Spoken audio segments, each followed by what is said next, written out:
Madame, Monsieur, bonsoir. Cet appel au rendez-vous, c'est le rendez-vous du Hot and Hard Interview à la télévision et c'est sur la 2. Cette émission existe, nous le dirons jamais suffisamment assez pour confronter les idées, pour la confrontation des idées, la contradiction, convoquer et la reconvoquer pendant 2 heures de temps. Et ce soir, c'est davantage un sujet qui nous intéresse, la question de la démocratie rotative ou la démocratie tournante au niveau de l'État, en tenant compte des régions, des ethnies, des communautés du pays pour prévenir les crises au relent ethnique dans nos différents pays africains, le Ndjangi ou la tontine du pouvoir, pour dire simplement les choses. Et pour cela, nous avons convié ce soir dans l'arène le professeur Célestin Tago, qui est parmi les théoriciens de ce Ndjangi, de cette tontine du pouvoir. Avec lui, nous allons mener la réflexion sur sa mise en œuvre, sur sa conception et sur les théories autour. Professeur Tago, bonsoir. Bonsoir. Bienvenue dans l'arène. Merci beaucoup.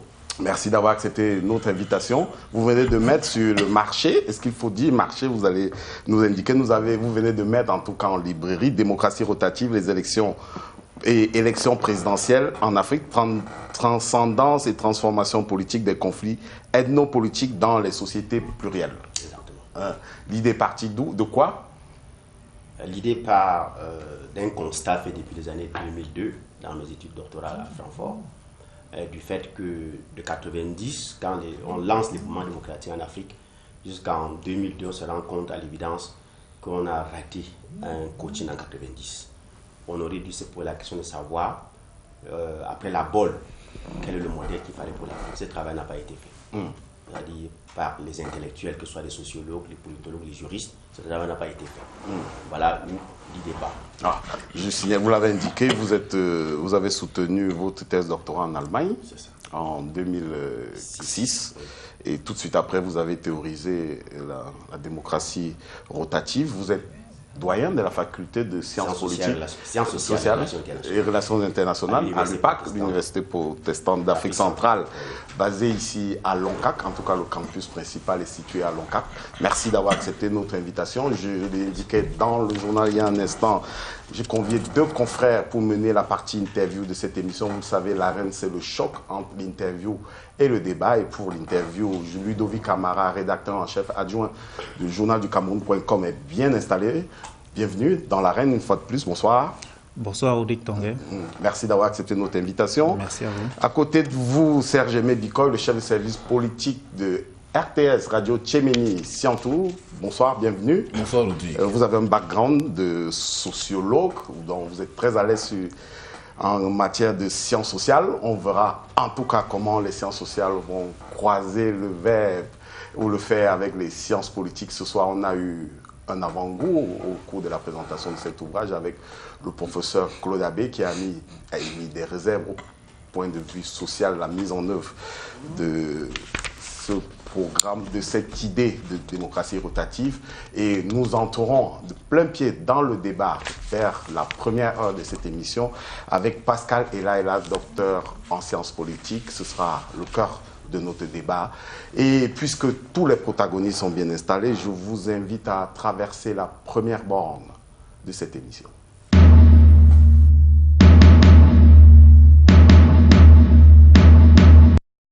Alors, je voudrais entrer par un biais, permettez-moi, prof, d'entrer par un biais. La querelle sur l'antériorité de la théorie de la démocratie rotative. Alors que le professeur Oona, ou Mutation avait annoncé que le professeur Oona avait imaginé, je parle de Joseph Oona, avait imaginé une démocratie rotative, en tout cas une présidence tournante au Cameroun. Vous étiez apparu au public, vous étiez sorti de votre réserve pour indiquer que non, en 2006, vous aviez déjà évoqué une telle théorie, mieux, vous l'aviez déjà élaborée. Il s'agit bien de ça. Il y a eu ce petit ping-pong, ça occupait la une de Mutation à l'époque. Oui. Est-ce qu'on peut avoir des précisions sur la question de l'antériorité de cette théorie? Je pense que cette question a été évacuée lors de la dédicace de l'édition de 2017. mon collègue Mathieu Zonanguini, qui avait fait la note de lecture à l'époque avec le professeur Armand Leka, avait transmis les félicitations du patriarche, du professeur Joseph Bona, pour dire que ce n'est plus un débat. Puis comme je vous dis, de 2002 à 2006, c'était au cœur de ma thèse doctorale à l'Université de Francfort. Ce n'est pas une histoire qui est née hier. Et je travaillais à l'époque sur le Rwanda, le Ghana et le Cameroun, dont je publie en allemand d'abord, en 2006. Le livre est là. Et je me retrouve à Trinity College aux États-Unis pour présenter un papier dessus en anglais. Et puis au Sénégal en 2012. Et le premier article sort en 2012 déjà. Tout ça a été sur Internet. Je n'ai jamais accusé le prof de plagiat, non. Seulement, je le dis, sur le plan méthodologique, il aurait dû se demander, savoir s'il y a des choses qui ont été faites sur ça depuis. Est-ce que c'était identique? Puisqu'en fait, quand vous lisez le contenu du prof, n'est-ce pas, c'est vraiment de manière lapidaire, à la conclusion. Dans 2-3 phrases, qu'il annonce l'alternativité du pouvoir sur les 10 régions. Ça, c'est en s'inspirant, n'est-ce pas, de ce qui se passe dans les chefferies, les combats dans le Nord-Ouest. C'était ça. Mais sans construire un champ épistémologique autour. Ni les outils institutionnels, rien. C'était ça. Mais pendant que vous discutiez encore sur l'antériorité entre le professeur Ona et vous, Joachim Tabi-Owono, ancien candidat à la présidence de la République, est sorti également indiquer que dans un article, dans une tribune publiée à Cameroun Tribune en 1993, alors que le débat faisait mouche sur la révision ou pas de la Constitution, il avait proposé déjà la présidence tournante. Et donc, que c'était en réalité, si on veut respecter le principe de l'antériorité, c'était lui en réalité le père de cette théorie. Quand on parle de père d'une théorie, ça veut dire quelqu'un qui a construit le champ épistémologique théorique sur la théorie. Vous avez émis une idée de manière lapidaire, ce n'est pas une théorie. Et j'avais lu son papier. Vous estimez qu'un article, une tribune publiée dans la presse, il disait qu'on devait faire le tirage, ça devait passer par tirage au sort. Comment ça dans une démocratie? Et les partis politiques sont où? Les peuples sont où? Le peuple est où? Mais l'idée de faire voter par région... Le principe reste le même. Bon, maintenant, il s'agissait de construire cela, de montrer comment ça peut être opérationnel. Ils ne l'ont jamais fait. Et vous l'aviez lu, vous, lui? Bien sûr, il l'avait lu. Parce que vous indiquez, face à la sortie de Mutation qui annonçait que c'était Joseph Ona, vous indiquez que par honnêteté, le professeur Ona aurait dû indiquer qu'il y a déjà eu, quelqu'un a eu à élaborer dessus. On peut vous renvoyer ça. On peut vous renvoyer son visage en disant, mais vous aussi aviez le devoir en 2006 d'indiquer que il y a un homme politique qui avait déjà énoncé cette histoire. Peut-être que le livre est en allemand, vous ne l'avez pas lu. Je l'ai fait en 2006 en allemand. Je ne l'aurais pas lu dans tous les cas. C'est dans ma thèse de doctorat. J'avais lu son article, j'en avais parlé. Oui, ça c'est vrai. Mais pour dire donc, je suis le tout premier, ça, pour que ça se le dise, et Gal pour la confirmer, à avoir élaboré cela en termes, n'est-ce pas, de paradigme, n'est-ce pas, dans l'histoire de la pensée de paix. Ça ne se discute pas. Oui, professeur Tago, vous avez battu en brèche le modèle de la chefferie dynastie alternative que le professeur Joseph on avait théorisé. Parce que pour vous, il est question là de renoncer à la République et à d'autres dynamiques. Mais pour quelle raison faut-il battre en brèche cette théorie lorsqu'on sait que lui également parle de la démocratie rotative en parlant du nord, du sud, de l'extrême nord, de l'ouest et d'autres régions? Comment pouvez-vous copier les dynasties dans les républiques? La République répond à d'autres réalités. C'est-à-dire, il y a un peuple, et les partis politiques, et il y a les constitutions. La dynastie n'a pas de constitution. C'est là le problème avec ce que le professeur proposait. Et quand vous dites qu'il n'a jamais théorisé ça, il avait émis l'idée à la conclusion de son livre de 2015. Alors, professeur, moi je voudrais qu'on s'intéresse un peu à votre découpage ethnographique du Cameroun. Le Cameroun compte 200 ethnies, plus de 200 ethnies selon les spécialistes, mais vous refutez ce comptage-là, vous parlez d'une fragmentation à outrance, pour reprendre votre expression. À ce découpage-là, vous préférez la formule 7+1. 7 grands groupes ethniques au Cameroun, qui sont les Paouins, les Peuls, les Bamileke, les Bassars, les Bamoun, les Kirdi et les anglophones. Ouais. Alors, pourquoi considérez-vous les anglophones comme une ethnie au Cameroun? Il faut, quand vous rentrez dans le livre, je parle en termes de groupes stratégiques et de groupes conflictuels. Oui. Voilà. Et là, la notion de groupe peut renvoyer à plusieurs identités. Que ce soit le référentiel, soit l'ethnie, ou la langue, ou n'importe quoi, ça entre dans le concept de groupe. Ça, c'est très important. Oui. C'est-à-dire, réduire ça seulement à l'ethnicité, c'est pas ça. C'est qu'on n'a pas bien perçu le découpage que j'ai fait ici. Et je parle dans le livre, on peut avoir des groupes où les identités sont détérioralisées, comme au Rwanda. Vous allez trouver les Hutus et les Tutsis dans le même village. On ne pourra pas faire un repérage géographique pour dire, voilà, comment on peut dire, le homeland de tel ou de tel. Donc les deux cas sont dans le livre. Je préfère qu'on parle en termes de groupes stratégiques et de groupes conflictuels, même si l'identité du groupe sera parfois l'ethnicité ou bien la langue, et ainsi de suite. Voilà, c'est mieux comme ça. Alors, votre Et puis pour revenir, vous avez dit, dans la littérature, c'est vrai, beaucoup de livres disent qu'au Cameroun, il y a 250 groupes. C'est faux, c'est pas vrai. Ça ne tient pas. Le chiffre exact, c'est quoi? Ça ne tient pas parce que si vous prenez au niveau scientifique, les écoles de pensée qui définissent l'ethnicité, il y a les fondamentalistes qui pensent qu'on est né dans un groupe ethnique, on n'a pas le choix. Mais il y a les constructivistes qui pensent que les identités ethniques sont des constructions, sont des produits de construction sociale, donc peuvent évoluer. Les Frédéric Barthes ont fait ce travail. Quand on prend deux écoles et on passe au peigne fin, n'est-ce pas, les composantes démographiques du Cameroun, il n'y a pas 250 groupes ethniques au Cameroun. Il y en a combien? Vous ne pouvez pas parce que, par exemple, les Étones parlent, les Tons, les Wondo, et si vous dites que ce sont les groupes ethniques. Donc, il y a un méta. Théophile Obenga fait le travail. C'est très intéressant de lire le travail de Théophile Obenga, mais de Cheikh Anta Diop. Vous comprenez? Pour vous rendre compte que nous avons été victimes de ce qu'on appelle une segmentation, une division à outrance dans nos têtes pour mieux nous régner. Et on n'aboutit pas à un nombre? Là aussi, c'est qu'on confond le clan, la famille, la tribu, l'ethnie. Commençons encore par là, à définir le concept. Donc, prenons l'exemple des Pahouins. Oui, les Pahouins. Les Pahouins, ça c'est un terme que j'ai prêté à Théophile Obenga, regroupe tous les peuples bantous de l'Équateur, c'est-à-dire du sud du Cameroun jusqu'au nord du Gabon. Gabon, Congo démocratique et puis Congo Brazzaville. Ce sont les Pahouins. Voilà comment on les appelle sur le plan anthropologique. Oui. Voilà. Et ça regroupe donc les Ewondo, les Boulou, les Beti, les Étones, les Manguissa, et ainsi de suite. Ils ont la même matrice culturelle. Donc c'est l'ethnie. En ce moment-là, si vous voyez ma classification.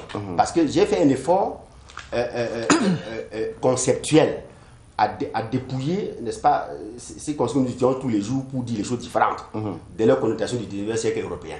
En démontrant que la socialisation d'un être humain commence par la famille, où on a un père, on a une maman, on a un père, et puis on monte. On est dans un clan. Après le clan, maintenant, on est dans la tribu. Après la tribu, on entre dans l'ethnie. Et l'ethnie, maintenant, l'ensemble des ethnies constitue le peuple dans un État. Bon, prenons l'exemple d'un autochtone de là où nous produisons cette émission, un Etoudi. Oui. Ce serait quoi l'échelle pour lui? Oui. Etoudi, c'est le clan. C'est un clan, oui. Et sa tribu serait peut-être c'est pas Ewondo ou bien Eton. Maintenant, l'ensemble des Ewondo et les Eton ici forment donc les Pangouins. Les Pangouins. C'est ça. Vous proposez également 4 régions électorales. Oui. 4 régions électorales, la région du Sahel, la région des Pangouins, la région côtière. Non, la région équatoriale. La région du Sahel. Oui. La région de la côte atlantique. Oui. La région de Grassfield. Exactement. Le concept de démocratie rotative que vous proposez, elle sera basée donc sur quoi? Ce concept, autant pour moi, il sera basé sur quoi? Sur la région, sur le découpage régional que vous proposez, ou alors sur les grands groupes, les métagroupes ethniques que vous suggérez également? Vous allez vous rendre compte que les 7 groupes que j'ai identifiés, plus le 1. Oui. Le 1 que j'ai mis pour désigner l'anglophonie, n'est-ce pas? On ne peut plus refuser aujourd'hui que nos compatriotes qui ont été par la colonisation, sous mandat britannique, ont toute une autre façon de voir aujourd'hui. Même si c'est regrettable pour nous que l'anglophonie et la francophonie soient des lignes de division entre nous. Parce qu'en fait, nous faisons ce que Mémé appelle la rétro-célébration du colonialisme. qui est regrettable pour les Africains. Vous voyez un peu? On ne peut pas défendre la culture de Shakespeare plus que Shakespeare. Encore moins c'est de Molière plus que Molière. Ils se mordent même de nous. Il y a des collègues allemands qui me demandent, mais professeur, qu'est-ce qui se passe dans votre pays? Dans votre pays. Moi qui suis là, je parle parfaitement allemand. Je ne suis pas allemand. Je n'ai jamais défendu la langue allemande plus que Goethe. Donc, que nous nous retrouvons aujourd'hui, ça, je voulais faire ce point, aujourd'hui où notre nation est menacée sur la base d'une civilisation empruntée de l'Europe, vraiment pour nous autres Africains, c'est regrettable. Ceci dit donc, les 7 autres, quand on voit maintenant le découpage en 4 régions, comme vous avez dit, les Bamileke, je prends cet exemple, et les anglophones du Nord-Ouest ont des parentés culturelles. Et les anglophones du Sud-Ouest sont des Sawa, les Bakweri sont des Sawa. Ont une parenté culturelle avec les Douala, toute la population de la côte jusqu'à Campo. Et au nord, maintenant, dans le Grand Nord, quand je reconstruis le Grand Nord, c'est-à-dire la grande province de l'époque, on avait cette province. Les 3 régions, Adamawa, Nord et Est. Exactement. C'est qu'on se rend compte que là, il y a 2 grands peuples qui cohabitent. Les Kirdi, les Peuls. Bon, chez les Peuls, maintenant, il y a les Haoussa selon les obédiences islamiques, et les Kanouris. Les Kanouris. Voilà. Vous voyez donc, on regroupe en 4, et puis on va voir que les identités se reformulent. Et on se rend donc compte que le Pankwin forme la plus grande région équatoriale. La démocratie rotative voudrait que quoi? Oui. Parce qu'il faut dire une chose. Le partage de pouvoir... power sharing qu'on nous a vendu, c'est-à-dire les politologues américains, Donald Rumsfeld et puis Timothy Sirk nous ont vendu et vendu aux Nations Unies, permet de partager les ressources périphériques. Et en Afrique, quand vous regardez le conflit en Côte d'Ivoire, le conflit au Soudan, en RCA, au Congo démocratique, même au Rwanda, on ne lutte pas pour les postes ministériels. On lutte pour la cerise qu'il y a sur le gâteau. Et c'est la présidente de la République. Et comme ce poste ne peut pas être partagé, puisque les autres ont divisé le gâteau, n'est-ce pas, chacun son morceau, tel ministère, mais il y a même au Cameroun, avec l'équilibre régional. C'est une politique juste. Il fallait ça. Il faut ça. Mais à un moment, la ressource principale, qui est la présidence de la République, ne peut pas être divisée.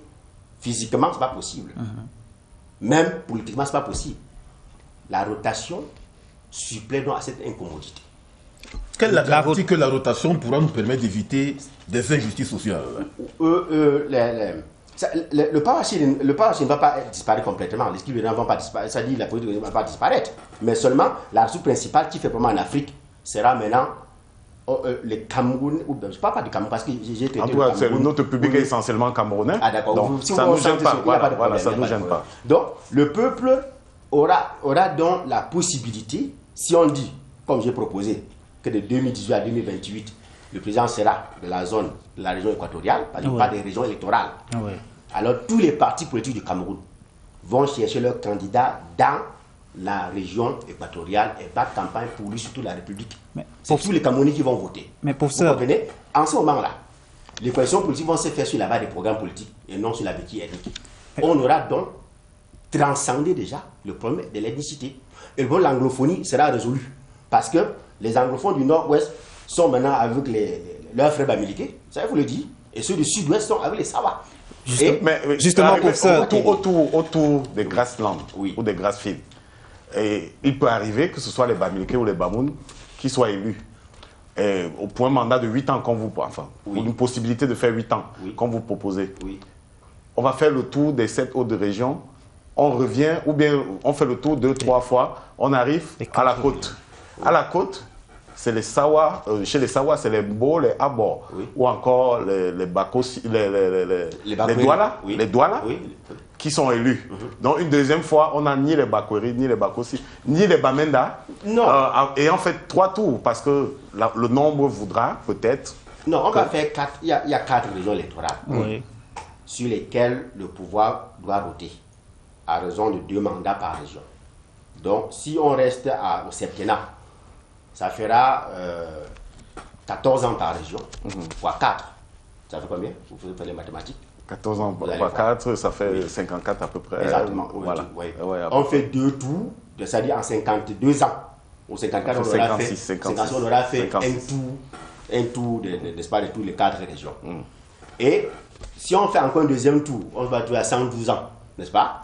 On aura fait 2 tours, on aura une génération de Camerounais qui sont habitués à l'alternance politique. Mais professeur, votre découpage régional présente quand même un risque. C'est celui qu'on retrouve 2 grands groupes ethniques 2 fois dans la même rotation. Parce que vous avez divisé, vous mettez par exemple dans la région de la côte des anglophones, dans la région des Grasslands des anglophones également. Vous avez dans la région de la côte toujours des Bassa et dans la région équatoriale du centre des Bassa également. Donc en une seule rotation, on peut se retrouver avec par exemple des anglophones 2 fois. Oui, les anglophones ont donc la chance 2 fois d'avoir le président de la République. Est-ce que c'est pas discriminatoire? Ça ne peut pas être source de tension, ça ne peut pas parce que je veux vous dire une chose, le fédéralisme à 2 États ne sera pas fiable au Cameroun. Si on le fait entre les anglophones du sud-ouest et du nord-ouest, il n'y a peut-être que l'anglophonie là. En termes de culture africaine, ils n'ont rien en commun. Déjà même, quand il est promu à Bouya, j'ai un collègue qui a fait un travail très intéressant à Bouya, en traitant les conflits entre nord-ouest et south-ouest à Bouya. À Bouya, au sud-ouest, les south-ouest appellent les anglophones nord-ouest les Kamnogo. Les gens qui viennent ne partent pas. Vous voyez la maladie là. Et le concept Kamnogo est à géométrique variable. Quand il s'agit de discuter les prébendes avec la République, comme ils appellent, Kamnogo renvoie aux francophones, y compris les Bamileke. Vous voyez? Donc, c'est variable. Si on fait ça, on va se trouver dans la situation du Soudan du Sud. Vous voyez? La discussion des ressources entre les deux, les anglophones du Sud et du Nord-Ouest, est tellement poussée. Vous avez vu, on a une université anglo-saxonne à Bouya. On a vendu une autre à Bamina. J'ai la chance aujourd'hui de travailler avec l'ancien recteur, vice-chancellor de l'université de Bouya, le professeur Titanji. Il m'explique ce qu'il a quand il était recteur là-bas. Donc vous comprenez que ça va même résoudre le problème anglophone, puisque les anglophones auraient la chance d'avoir le président de la République 2 fois sur les autres se sont marginalisés. Enfin, les autres vont se sentir un peu marginalisés. Ils vont se sentir marginalisés. Qui seront marginalisés? D'autres catégories ethniques, les Bamoun, les Douala. Les autres groupes conflictuels que vous avez justement énumérés. Parce que les partis politiques vont jouer l'équilibre là-dedans. Vous voyez un peu? Les partis politiques. Oui, puisque si on dit que c'est la côte atlantique maintenant, c'est-à-dire tous les partis politiques, le SDF, l'UDC, le RDPC, le MS, tous ces partis vont chercher leur candidat dans cette zone. Et il n'est pas du tout, c'est pas automatique au deuxième tour. C'est le même candidat, le même parti qui sera élu. S'il ne travaille pas bien pour les Camerounais, vont le sanctionner. Est-ce qu'il est possible d'agréer les positions des différents partis politiques lorsque l'on sait qu'il y a toujours le jeu des alliances qui n'est pas toujours convergent ou bien harmonieux? Parce qu'on est dans un contexte politique où il y a toujours des différenciations, où chacun veut faire prévaloir des positions idéologiques de tel ou bien de tel autre. Est-ce qu'il est possible justement d'agréer les positions de la diversité de ces partis politiques? Je dis que dans cette situation, les alliances dont vous parlez, les coalitions vont se faire sur la base des programmes politiques et non plus sur les alliances ethniques.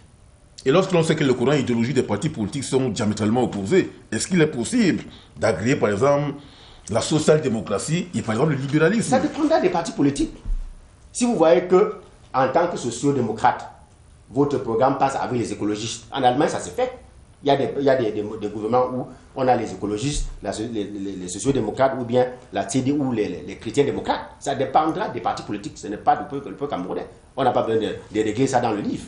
Maintenant, quand le moment va arriver, si le RDPC qui est néolibéral voit que le programme que je propose pour les Camerounais, cette fois-ci, va coller avec le MSC ou bien le SDF, ils se mettent ensemble.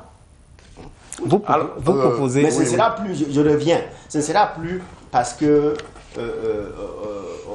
comme je l'ai dit dans le livre, ça ne va plus se faire sur la béquille ethnique, ça va se faire sur le plan, n'est-ce pas, sur les programmes politiques. Là, on aura transcendé la diversité ethnique quelque part. Et le fait qu'un Bamileke va à l'ouest battre campagne pour un Boulou ou bien pour un nordiste, au SDF va Bamenda, il dit que voter pour ONA parce que c'est le meilleur candidat du SDF. Ça va enclencher un déclic, n'est-ce pas, dans la psychologie sociale des Camerounais, l'acceptance dont on parle. C'est la réalité. Donc, professeur, la démocratie rotative que vous proposez ne se base finalement plus sur l'ethnicité, sur l'ethnie. j'ai dit au préalable qu'il faut qu'on prenne la notion de groupe stratégique et groupe conflictuel. Oui. Même si l'élément identitaire peut être l'ethnicité, c'est pas un problème. Mais vous voyez que le faisant, le problème que nous avons aujourd'hui au Cameroun par rapport au grégaire, la grégaire entre les ethnies sera atténuée. On va reléguer les conflits dans les régions. Parce que les conflits sont mieux gérables dans les régions qu'au niveau national. Dans la structuration de cette démocratie rotative, vous parlez également du principe de la neutralité de l'armée et de l'administration. Est-ce qu'il est possible à l'heure actuelle de pouvoir parvenir à une administration publique qui est dépolitisée lorsqu'on sait que l'ensemble des cadres de la haute administration font partie intégrante des partis politiques, notamment des partis ultra dominants? C'est l'idéal à atteindre. C'est l'idéal à atteindre. Nous avons des difficultés à mouvoir vers cet idéal. L'idéal serait que l'armée soit neutre, que l'administration publique soit neutre, que les gens expriment leur volonté politique dans l'urne. Mais n'oubliez pas que l'administration présente justement l'État comme un appareil idéologique. Est-ce qu'aujourd'hui, avec la congruence entre l'État et cette dynamique politique-là, on ne peut pas justement avoir une nouvelle société politique? Est-ce qu'aujourd'hui, votre modèle de démocratie rotative devrait davantage s'intégrer dans une nouvelle société politique avec de nouveaux acteurs? On ne va pas créer de nouveaux Camerounais. On ne va pas créer de nouveaux acteurs. Ce sont des Camerounais qui vont animer le jeu politique. Et vous pensez véritablement que l'on peut rompre avec les anciennes mentalités? Regardez un peu, vous allez voir que quand vous prenez le modèle, une autre chose qu'il faut savoir, c'est qu'il y a les principes universels de la démocratie, mais il n'y a pas un modèle universel. C'est là aussi qu'il faut comprendre. Le modèle de l'Allemagne est différent du modèle de la France, le modèle de l'Angleterre, le modèle des États-Unis, c'est différent. C'est-à-dire la méthodologie d'évolution du pouvoir, comment on devient chancelier en Allemagne, comment on devient président en France, comment on devient président en Angleterre, comment on devient président aux États-Unis, c'est différent. Mais toutes sont dites des vieilles démocraties. Et le problème de l'administration dont vous parlez maintenant sera résolu si la neutralité est garantie, puisque aujourd'hui on crée partout des commissions nationales électorales, des commissions électorales nationales en Afrique, parce qu'on ne fait pas confiance à l'administration. Ailleurs, c'est le ministère, c'est l'AD qui gère les élections. Professeur. Parce que cette administration est neutre. Professeur. Oui. Mais nous allons y arriver. Ça dit, c'est des difficultés que nous avons qui sont vraies. Mais j'ai foi à ce que, en faisant cette rotation, les gens vont s'accepter mutuellement et se dire qu'ok, on n'a plus besoin de faire d'adopter certaines pratiques qui n'honorent pas l'Afrique. Vous parlez, vous êtes parti d'un constat, d'un découpage arbitraire de ce qu'on a aujourd'hui comme ethnie. C'est-à-dire que pour vous, ça ne correspond pas forcément à ce qu'on a du clan, de l'ethnie, de la tribu et qu'on sort. Dans les définitions que j'ai faites, dans le livre, vous avez une pyramide dans le livre. Oui. Où, ça c'est aussi, je veux dire quoi, je ne veux pas faire des révolutions, mais quand même quelque chose de plus que les spiraux de paix appelés dans ce livre. Oui. La pyramide que vous avez dans le livre, renversée là. Oui. Ça, c'est vraiment une innovation. Alors, je voudrais oui, vous sentez, oui. Mais vous également, vous proposez un découpage qui ne semble pas intégrer un certain nombre d'ethnies. On a par exemple les ethnies transfrontalières qui se retrouvent aussi bien dans une ou deux régions. On a par exemple les Tikars, on a par exemple les Bororo. Oui. Est-ce que dans un contexte comme celui-ci où l'instinct grégaire, où le repli s'exacerbe encore un peu plus, il n'y a pas un risque de dilution qui va faire en sorte que, bon, c'est un... Non, il n'y aura pas de risque de dilution parce que la mobilité des citoyens dans une république est normale. Vous voyez?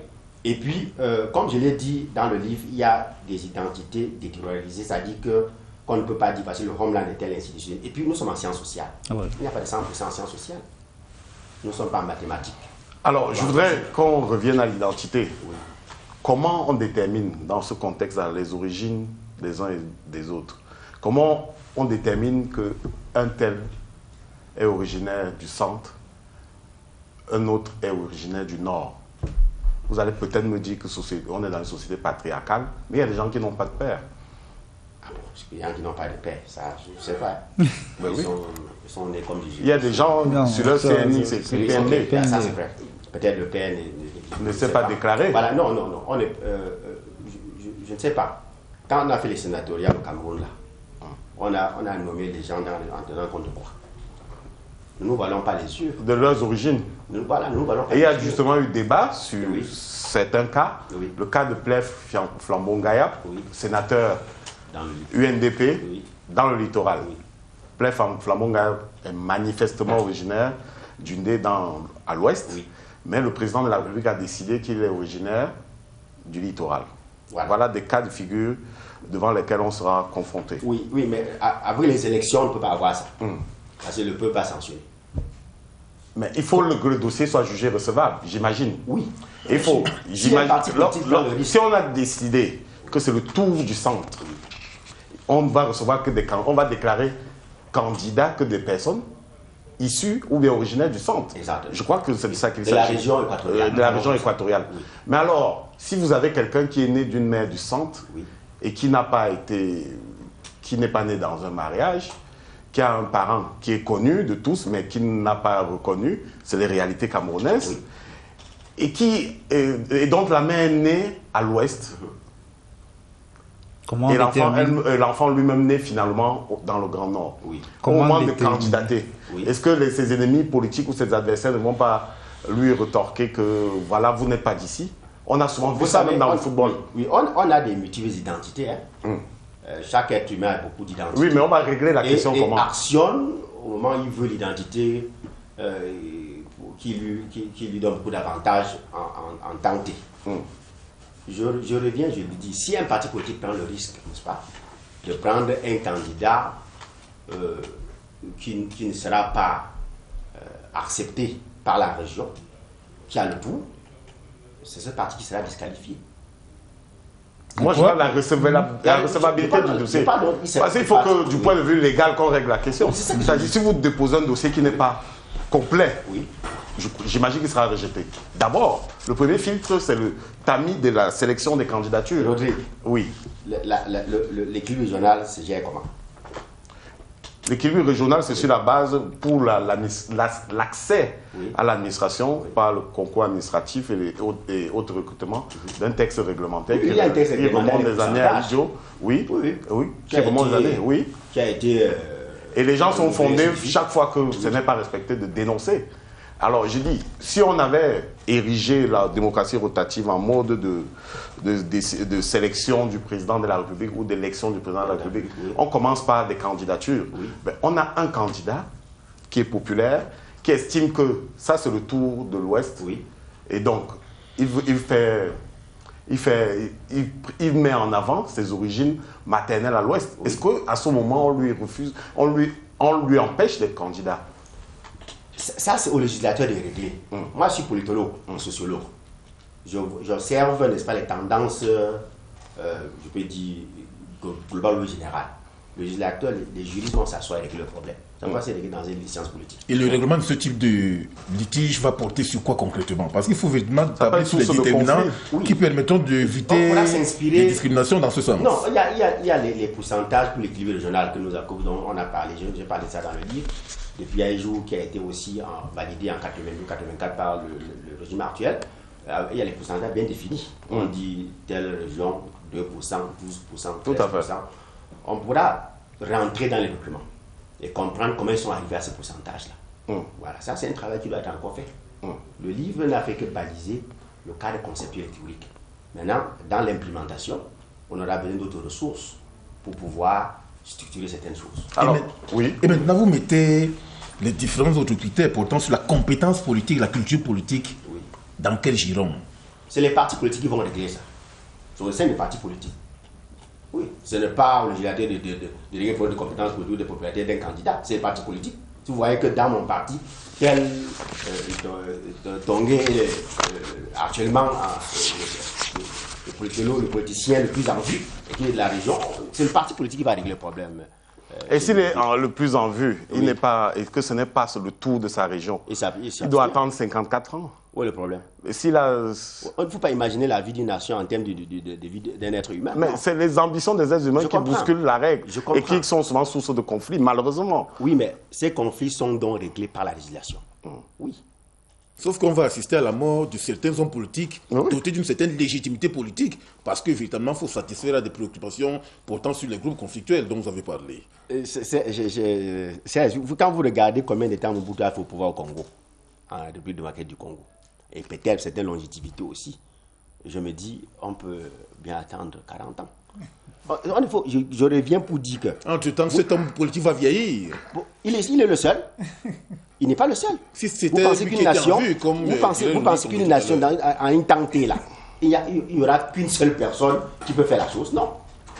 Non. Et je dis, n'envisageons pas l'avenir d'une nation à l'aune de nos petites vies privées. C'est en termes de génération qu'on voit la vie d'une nation. Oui, mais voilà. Vous êtes politologue, c'est vous qui devez proposer des solutions. Est-ce que, mais la question sous-jacente à celle qu'on vient de poser, c'est est-ce que ce ne sera pas source de conflit? C'est-à-dire que les gens peuvent faire recours aux armes, les gens peuvent faire recours à tout autre moyen illégal pour accéder au pouvoir parce qu'ils estiment que leur moment est venu. C'est comme ça que les hommes politiques se comportent parfois. On ne va pas se voiler la face. Non, je ne pense pas. Je ne pense pas que les gens feront recours aux armes. Au contraire, ce qu'on vit aujourd'hui, le power sharing là, c'est que quelqu'un va arriver au pouvoir, il forme une petite rébellion. Il fait les bruits de bottes, et puis la communauté nationale arrive, on s'assoit, on fait le peace agreement, et puis on partage le pouvoir. Dans la rotation, il n'y aura plus ce problème, parce que chacun sait maintenant que je suis accepté, comme citoyen à part entière, je peux participer. Attendre tranquillement son tour. Alors, actuellement, avec la démocratie libérale, la démocratie libérale est même bloquée en Afrique. Pourquoi? Parce qu'il y a de la peur des groupes stratégiques, parfois de perdre le pouvoir pour toujours, sur la base de la démographie.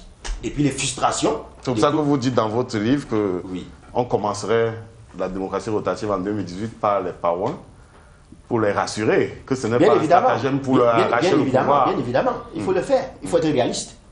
Il faut commencer par eux après 37 ans. Où est le problème? Est-ce que vous pouvez nous dire... Si on remet les compteurs, ce sera peut-être la réaction des autres. Si la démocratie rotative a adopté, on remet les compteurs à zéro. Les Pawins, oui. Peut-être pour ceux qui ne... Enfin, on ne comprend pas toujours évidemment ce que c'est. C'est qui concrètement? Voilà, les femmes c'est qui concrètement les Pawins? Les Pawins sont les populations qui sont actuellement dans les régions du centre, sud, est et un peu quelques départements du sud, du littoral. Là. Voilà, c'est ça. Donc on commencerait cette démocratie rotative par... ce que je propose. Maintenant, les acteurs peuvent décider autrement. Et quelle serait la région? Ils acceptent le principe. C'est aux acteurs de savoir par où commencer. Mais je propose qu'on commence par les Pawins. Et quelle pourrait être la région suivante? C'est bien défini dans le livre. Après, on va à la côte atlantique. La côte atlantique? Oui.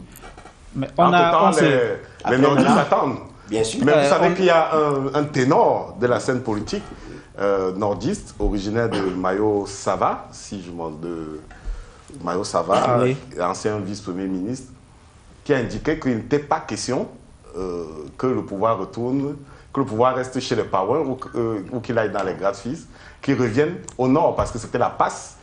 Après, c'était une passe historique qu'Aïdjo avait faite en 1982. Comment la démocratie rotative règle ce type de blocage? Parce que quand vous voyez l'envergure de quelqu'un comme Amadou Ali, qui confie à la diplomatie américaine qu'il n'est pas question, les nordistes n'envisagent même pas, après le président Biya, que le pouvoir aille ailleurs que dans le Grand Nord. On est soit dans le sillage nord-sud. Non, je ne peux pas entrer dans ce débat, ça ne nous avance pas.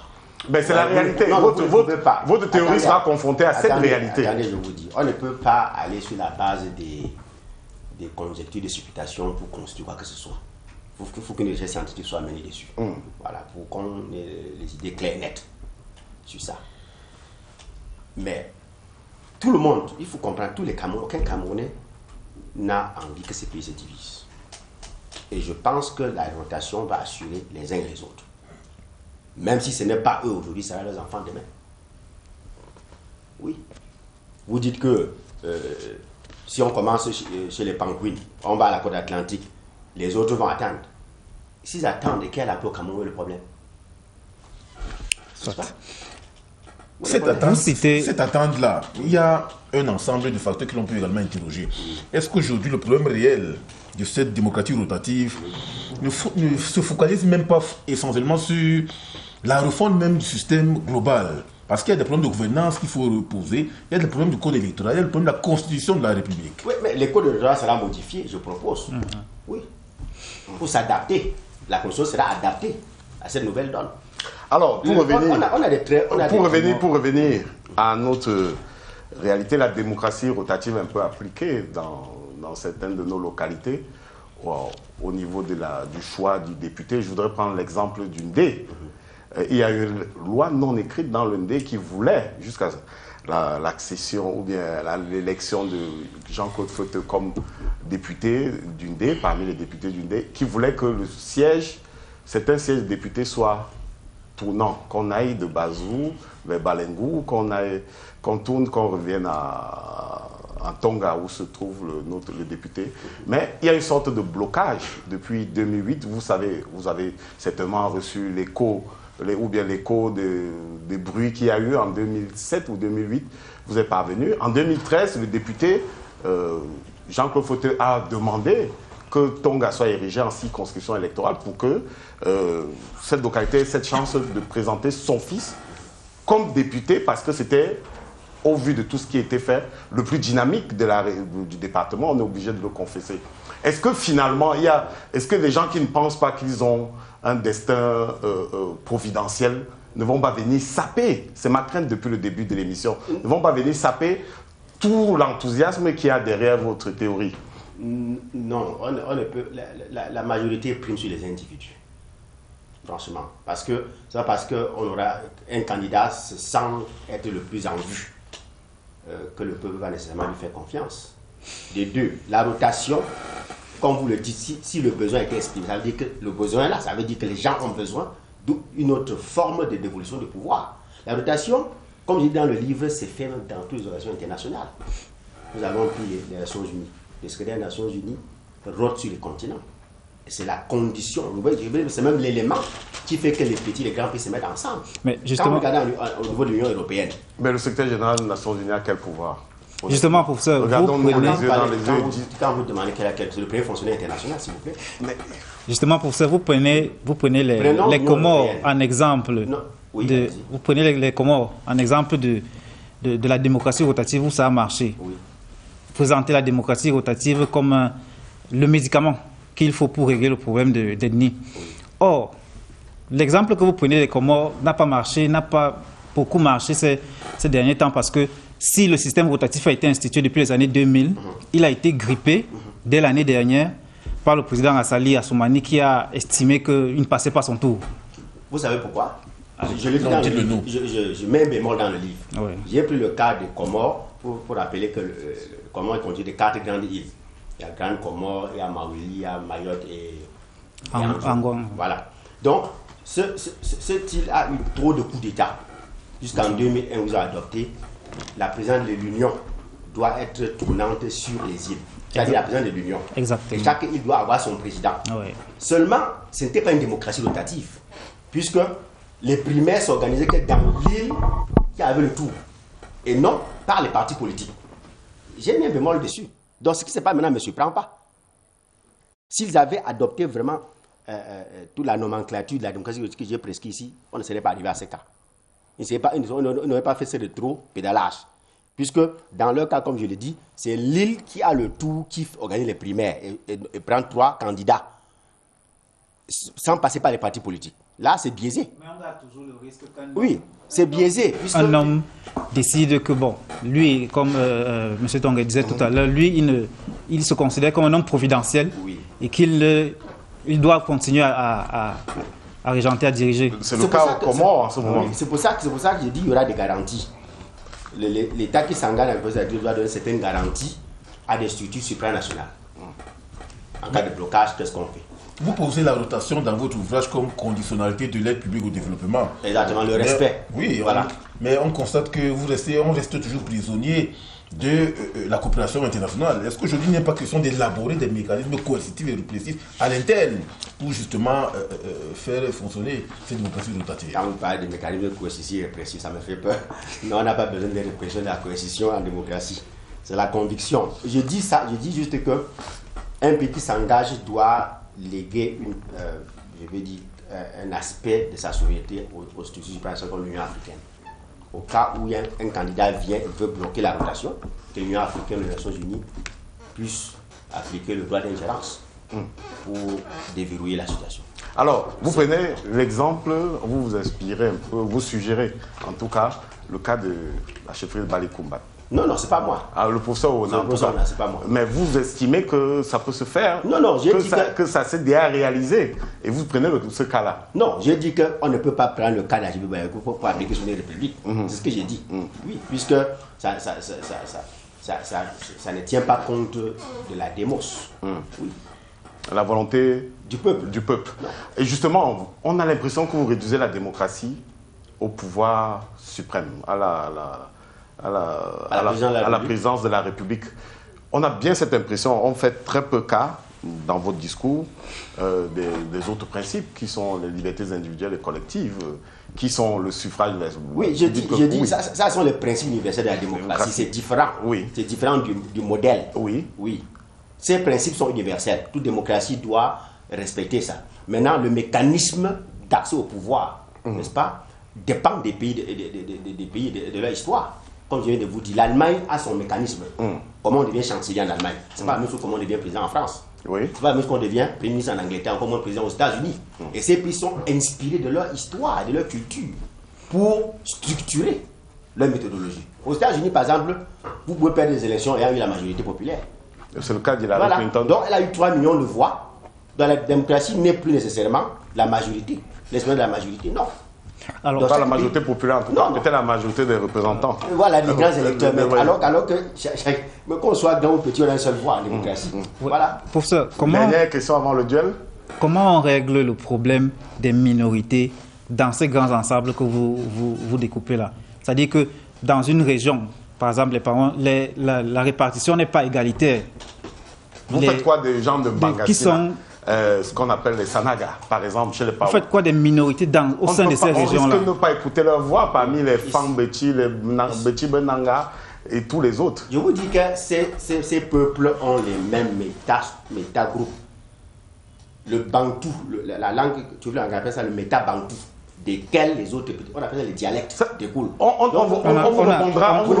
vous répondra que c'est de la théorie, puisque dans la réalité, les gens arrivent à trouver la différence entre eux dans ces métagroupes. On a construit des différences. D'ailleurs, les gens de Bangassina, ce qu'on appelle les Sanaga généralement, estiment d'ailleurs qu'ils sont une minorité à côté des Étones ou des... Monsieur Tonga, c'est des constructions.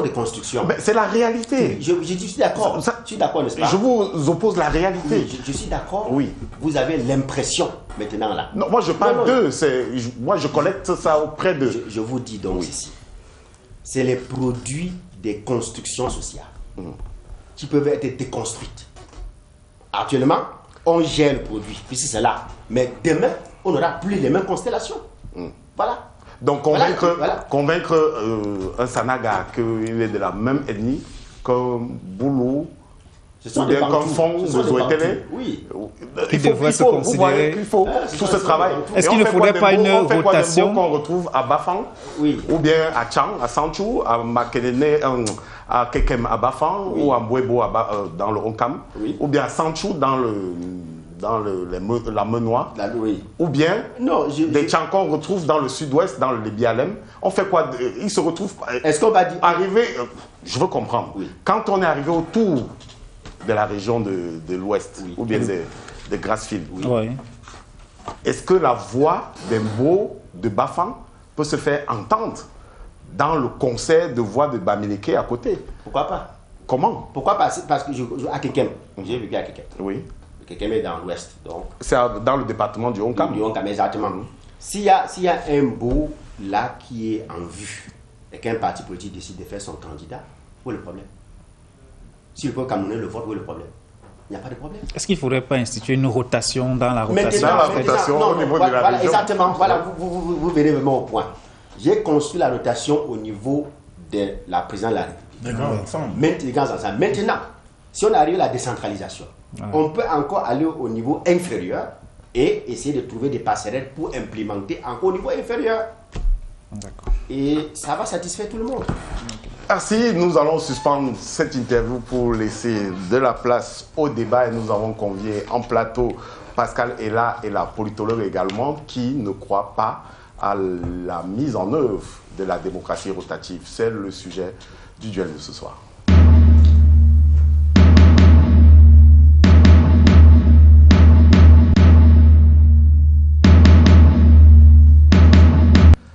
Pascal Ella, bonsoir, bienvenue dans l'arène.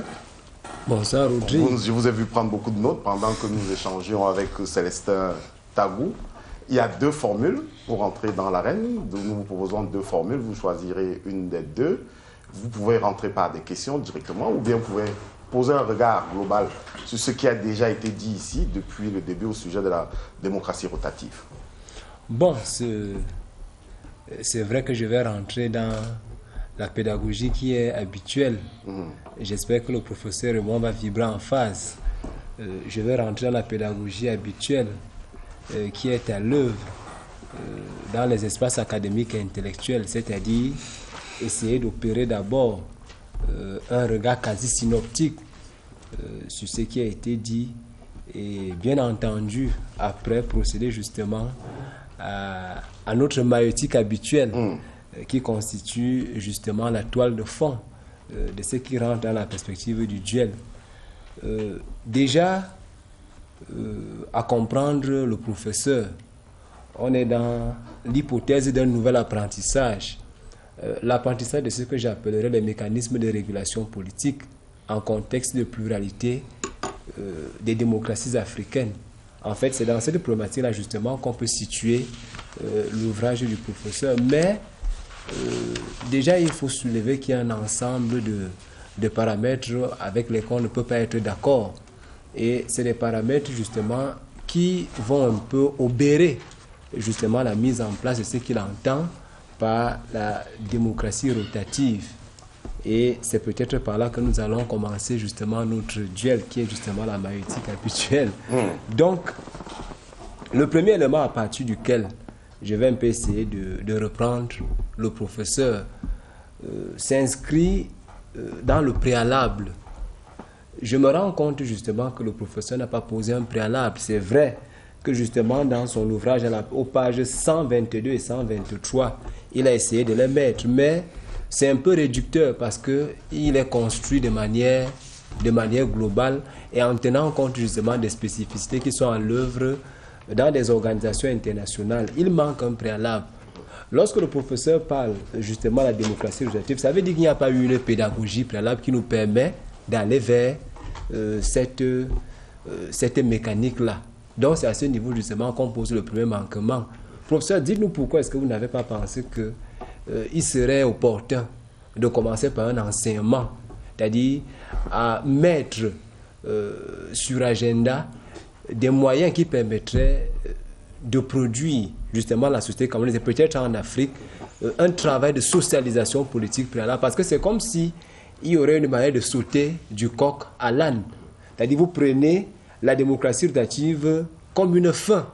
Or, il n'y a pas eu tout au long de votre ouvrage un travail préalable qui nous amènerait justement à cette issue-là. L'éducation politique. C'est le travail des partis politiques. Nous, à l'université, on produit les idées. Maintenant, actuellement, il y a des étudiants qui font des masters sur ce travail. Il y a même Aswa qui a fait sa thèse de doctorat, dont mon travail est le fond. C'est des bouteilles qu'on a jetées à la mer. Vous n'avez pas à attendre d'un professeur d'université qui vient donner des outils pédagogiques pour enseigner une population.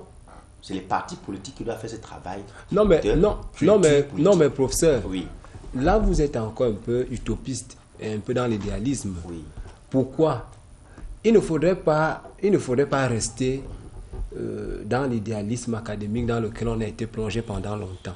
C'est-à-dire penser que l'universitaire était un porteur justement de factions utopistes et qui ne rentrent pas dans la perspective de construction et de reconstruction sociale. Donc, le grief justement qu'il y a dans votre ouvrage, c'est à ce niveau. Il n'y a pas un travail de construction préalable qui nous montre justement vers quel chemin nous devons aborder pour mettre en place la question de la démocratie rotative. Ok, je ne sais pas ce que vous entendez par idéalisme à ce niveau, ou bien utopie. Le livre est très pragmatique. La première partie a été consacrée à un déblayage conceptuel de les théories qui ont tourné autour de l'État, de la nation, de l'ethnie, ainsi de suite, jusqu'à la pyramide dont on parlait tout à l'heure. Ça a été la première partie de ce livre, qui a repris tous les discours que vous connaissez sur les identités depuis le 15e siècle européen jusqu'aujourd'hui. La deuxième partie, maintenant, prend les cas pratiques. La Côte d'Ivoire, le Cameroun, le Rwanda, le Burundi, l'Afrique du Sud, les États-Unis, pour voir comment ça peut se faire. Maintenant, je suis d'accord avec vous que l'université a 3 fonctions. Il y a la recherche fondamentale, il y a les services rendus à la communauté et il y a l'enseignement. Maintenant, ça c'est un travail de recherche que nous avons fait. Alors, comment est-ce qu'on peut maintenant l'implémenter dans la communauté? Je dis, c'est le travail des partis politiques. Et nous, à l'université, on peut continuer à confier des travaux de master aux étudiants qui vont peut-être voir l'applicabilité sur la République centrafricaine, voir ça sur le Tchad, sur le Congo, ainsi de suite. Et petit à petit, on a les documents qui peuvent faire construire un corpus pour un travail de terrain par les politiciens. Non, mais professeur, oui. Ça c'est, je vous le suggère, oui. De le mentionner peut-être dans vos travaux à venir. Je reviens un peu sur le paratexte. Oui. Quand vous parlez justement de la démocratie rotative et élection présidentielle en Afrique, oui. Pourquoi vous semblez réduire la rotation démocratique en contexte d'élection présidentielle? Oui. Parce que lorsqu'on vous lit, c'est comme si vous vous êtes limité à la macrostructure, à la superstructure, sans toutefois penser au préalable, c'est-à-dire qui pourrait constituer le socle d'une véritable démocratie représentative. C'est vrai peut-être que c'est sur le plan méthodologique, peut-être que vous avez commis... J'ai fait un choix. Oui, parce que pas trop essentialiste, c'est-à-dire comme c'est inscrit dans votre démarche méthodologique, pas trop essentialiste, vous avez abordé la question de la démocratie essentiellement au prisme des élections présidentielles. Parce que quand vous lisez même votre ouvrage à la page 37, c'est mentionné. Donc, je me dis que c'est comme si il y a une sorte de vision macroscopique de la démocratie représentative et vous avez édulcoré les éléments microscopiques qui, pour moi, semblent être les plus fondamentaux, qui nous permettront à l'avenir de construire une véritable démocratie représentative. J'ai fait un choix sur les élections présidentielles. Pourquoi? Parce que c'est cette élection qui cause les problèmes en Afrique, partout en Afrique. Tous les conflits qu'on a connus en Côte d'Ivoire, c'est à cause de la présidence de la République, c'est pas à cause des députés, c'est pas à cause des maires. Vous comprenez? J'ai fait un choix méthodologique, comme vous le dites. Je me concentre. Je veux prendre l'exemple de l'anniversaire. Quand on fait l'anniversaire, on coupe le gâteau d'anniversaire, on tranche. Il y a la cerise, le truc rouge là qui reste sur le gâteau. C'est ça qui fait problème, mon cher ami. Le conflit qu'on a eu au Rwanda, c'était à cause de la présidence de la République, c'était pas à cause d'un poste de député.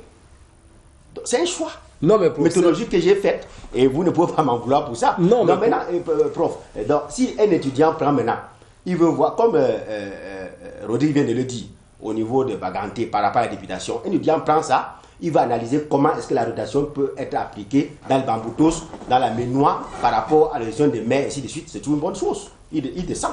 J'ai fait, comme vous avez dit. Non, mais professeur, mais oui. Vous revenez justement. Je ne peux pas faire ça. Vous revenez justement au premier grief. Oui. C'est-à-dire, qui est même au cœur de votre ouvrage. Oui. C'est-à-dire, aller penser la question au plus haut et recommencer à voir ça au plus bas.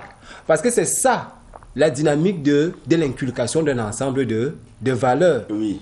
La série sur le gâteau n'est qu'un aboutissement. C'est-à-dire, vous n'avez pas commencé à faire justement un travail à la base, un travail de fond, qui nous permettront justement vous parler d'une démarche constructiviste, si je me le permets. Justement, vous avez échappé à votre propre idéal constructiviste et entamé le travail par le haut. La cerise sur le gâteau, justement, serait un danger si on n'a pas travaillé ça à la base. Je ne vois pas où il y aura le danger, franchement dit. Parce que, je dis, j'ai opté pour la macrostructure. Vous n'allez pas me reprocher pour ça. Justement, Maintenant, je vous le reproche. un deuxième travail peut venir et s'occuper de bottom, comme on dit en anglais. Parce que je suis parti du constat en tant que politologue que tous les conflits dont je viens de vous parler en Afrique, meurtriers, ont été dus ou tournent autour de qui est à la présidence. Quand les Bemba prennent les armes au Congo, c'est parce qu'ils ne voulaient pas que Kabila reste au pouvoir. Quand Barbeau et Ouattara discutent en Côte d'Ivoire, c'est parce que la présidence, c'est un choix qui vient d'un constat que vous n'allez pas dénier.